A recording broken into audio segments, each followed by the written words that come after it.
Pemirsa, memperkuat ketahanan nasional dengan keberagaman suku, agama, dan kebudayaan, serta menegakkan nilai Pancasila dalam bernegara, menjadi sebagian dari latar belakang dibentuknya Kampung Pancasila. Di Kabupaten Buleleng, Kelurahan Kampung Baru terpilih menjadi wakil Kampung Pancasila.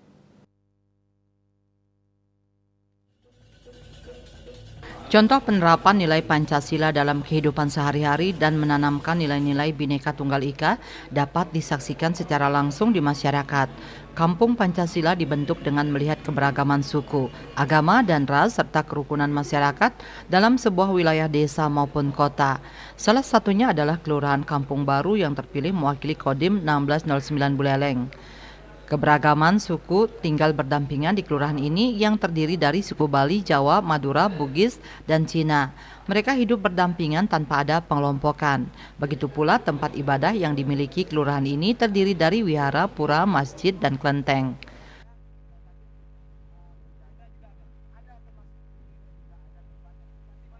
Maksudkan untuk menjadi trigger dalam rangka Kampung Pancasila di desa maupun di kota-kota yang lain.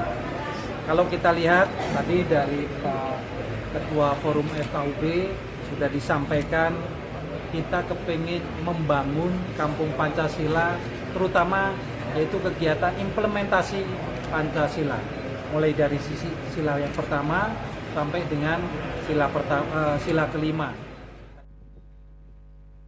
Sebagai ketua tim penilai, pihaknya cukup apresiasi dengan pembauran dan kerukunan masyarakat Kampung Baru yang kompleks.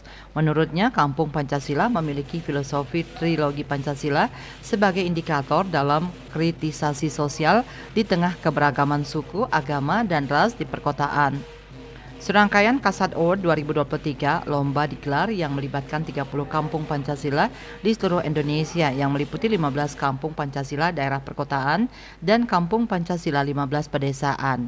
Kelurahan Kampung Baru Buleleng mewakili kampung Pancasila wilayah perkotaan yang diharapkan menjadi inspirasi bagi desa maupun kota lain. Dalam penilaian ini, tim penilai mengunjungi keempat rumah ibadah yang ada di kelurahan ini. Yasri Yuli, Bali TV.